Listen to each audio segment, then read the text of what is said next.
Jose K മാണിക്ക് കിട്ടേണ്ടത് തന്നെ കിട്ടി. ഇനി എം പി സ്ഥാനവും ചോദിച്ചുകൊണ്ട് ഇങ്ങോട്ടേക്ക് വരണ്ട എന്ന് LDF കട്ടായം പറഞ്ഞിരിക്കുകയാണ്. അതായത് രാജ്യസഭാ സീറ്റ് ഒഴിവ് വരുമ്പോൾ കേരള കോൺഗ്രസ് എമ്മിന് നൽകാൻ ഇനി മനസ്സില്ല എന്നാണ് CPIM നേതൃത്വം തുറന്നടിച്ചിരിക്കുന്നത്. നമുക്കറിയാം, ഇനി UDF ചെന്നിട്ട് കാര്യമില്ല. അവർ കേരള കോൺഗ്രസ് എമ്മിനെ ഇനി ഒരിക്കലും അടുപ്പിക്കില്ല എന്ന് ഉറപ്പാക്കിയിട്ടുണ്ട്. അത്തരമൊരു രാഷ്ട്രീയ വഞ്ചനയാണ് ആപത്ഘട്ടത്തിൽ KM മാണി അടക്കമുള്ളവർ സ്വീകരിച്ചത് എന്ന് UDF ഐക്യകണ്ഠേന പറയുന്നുണ്ട്. ബെന്നി ബെഹനാൻ ചില സമയത്തൊക്കെ വെട്ടിത്തുറന്ന് KM മാണിക്കെതിരെ പറഞ്ഞത് വലിയ രീതിയിൽ അബദ്ധമായി എന്നൊക്കെ തുടക്കത്തിൽ പറഞ്ഞെങ്കിലും ഇപ്പോൾ എല്ലാവരും ശരിവെക്കുന്നത് അങ്ങനെ അറുത്തുമുറിച്ച് പറയേണ്ട കാര്യം ഏത് വലിയവനായിരുന്നാലും പറഞ്ഞിരിക്കണം എന്നുള്ളതാണ്. KM മാണി അവസാന കാല രാഷ്ട്രീയത്തിൽ UDF കാണിച്ചത് ശുദ്ധ നെറുകേടാണെന്ന് ബെന്നി ബെഹനാൻ അടക്കമുള്ളവർ തുറന്നടിച്ചിരുന്നു. ഇതാ ഇപ്പോൾ ജോസ് കെ മാണിക്ക് BJP എന്തോ വലിയ ഓഫർ കൊടുക്കുന്നു എന്നാണ് വലിയ തോതിൽ വാർത്തകൾ വന്നത്.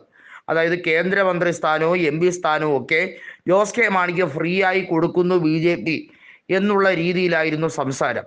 എന്നാൽ മധ്യ തിരുവിതാംകൂറിൽ കാര്യമായ സ്വാധീനമില്ലാത്ത ഒരു നിലയിലേക്ക് അധപ്പതിച്ചിരിക്കുന്ന ജോസ് കെ മാണിക്ക് ഇനി സീറ്റ് കൊടുക്കാൻ മാത്രം പൊട്ടരല്ല തങ്ങൾ എന്നാണ് BJP തുറന്നടിച്ചിരിക്കുന്നത്. മധ്യ തിരുവിതാംകൂറിൽ BJPക്ക് ആധിപത്യം ഉറപ്പിക്കാൻ വേണ്ടിയാണ് ക്രൈസ്തവ വിഭാഗത്തിൽ നിന്ന് ജോർജ് കുര്യനെ MP ആക്കി കേന്ദ്രമന്ത്രി വരെയാക്കിയത്. അദ്ദേഹം കോട്ടയം ബേസ് ചെയ്തുള്ള രാഷ്ട്രീയ പ്രവർത്തകനാണ്.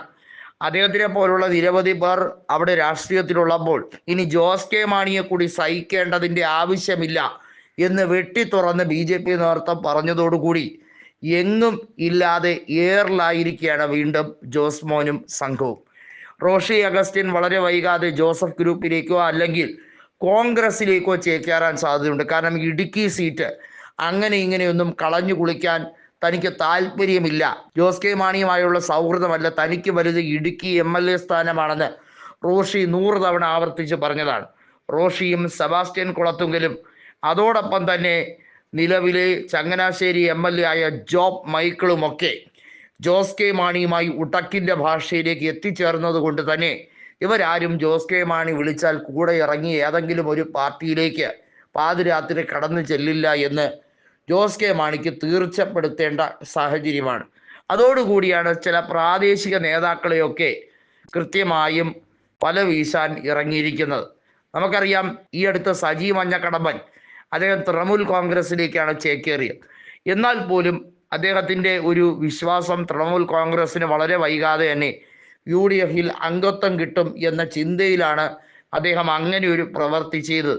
ആരും മുങ്ങാൻ പോകുന്ന കപ്പലിൽ ടിക്കറ്റ് എടുത്ത് കയറില്ല എന്നാണ് കൃത്യമായും ജോസ് കെ മാണിയോട് പണ്ട് അനുഭാവപൂർവ്വം സംസാരിച്ചിരുന്ന പലരും തുറന്നടിച്ചിരിക്കുന്നത്. പിണറായി വിജയൻ്റെ ധാർഷ്ട്യവും ധിക്കാരവും അഹങ്കാരവും ആർക്കും ദഹിക്കുന്നില്ല എന്ന് മാത്രമല്ല, ആർക്കും അത് ഉൾക്കൊള്ളാൻ സാധിക്കുകയുമില്ല. അതുകൊണ്ട് തന്നെ ജോസ് കെ മാണിയോട് പോയി പണി നോക്കാൻ എന്നാണ് ഇവർ പറയുന്നത്.